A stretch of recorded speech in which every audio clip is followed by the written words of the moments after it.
Le cadre de résultat est une représentation graphique de la stratégie d'intervention du projet. C'est un instantané de ce que le projet entend réaliser et comment. Il se concentre généralement sur les changements de plus haut niveau. Il est tiré de la théorie du changement et reflète également les exigences des bailleurs de fonds qui appuient le projet.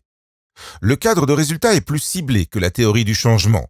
Le cadre de résultat comprend uniquement les résultats que votre projet est directement responsable d'apporter et non les contributions des autres acteurs. Le niveau supérieur du cadre de résultat est le plus haut niveau de changement souhaité.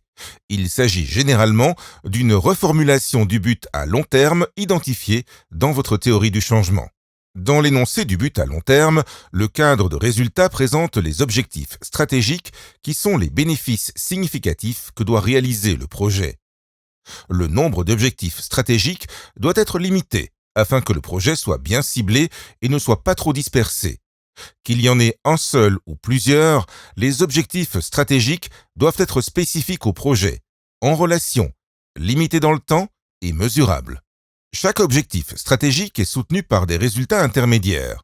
Ceux-ci font référence aux changements prévus dans les comportements, les systèmes et les politiques qui sont nécessaires pour réaliser un changement à plus long terme. Les produits doivent être réalisés pour pouvoir atteindre chacun des résultats intermédiaires. Les produits sont les livrables tangibles résultant des activités du projet. Ils comprennent la production, les biens, les services, les connaissances et les compétences. Ensemble, ces énoncés forment la hiérarchie des objectifs du projet et décrivent la logique verticale du projet. Quand on descend les niveaux du cadre, on peut voir comment le changement va se produire.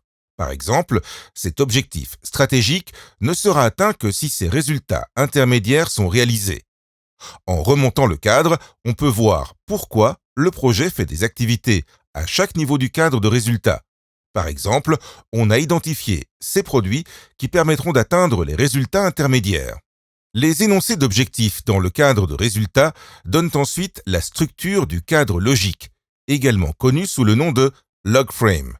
La première colonne du log frame est la hiérarchie des objectifs tirés du cadre de résultats.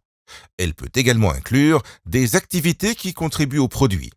La dernière colonne du log frame comprend les hypothèses qui ont été déterminées à l'origine dans la théorie du changement. Ce sont les hypothèses qui doivent être avérées pour que le projet réussisse. Les hypothèses aident à définir la logique de la stratégie du projet. Par exemple, si nous réalisons ces produits et que ces hypothèses tiennent, alors ces résultats intermédiaires se produiront. Le cadre logique présente dans la colonne 2 les indicateurs qui décrivent les changements spécifiques souhaités à chaque niveau de la hiérarchie des objectifs. Et enfin, les méthodes de mesure de la colonne 3 indiquent comment les données seront collectées pour suivre et mesurer les changements associés à chaque indicateur. Le format particulier du cadre logique peut varier en fonction du bailleur de fonds, et on utilise souvent des cadres logiques remplis dans les documents de projet. Lorsqu'un projet est financé, le log frame sert de base pour créer un système MIL plus complet pour le projet.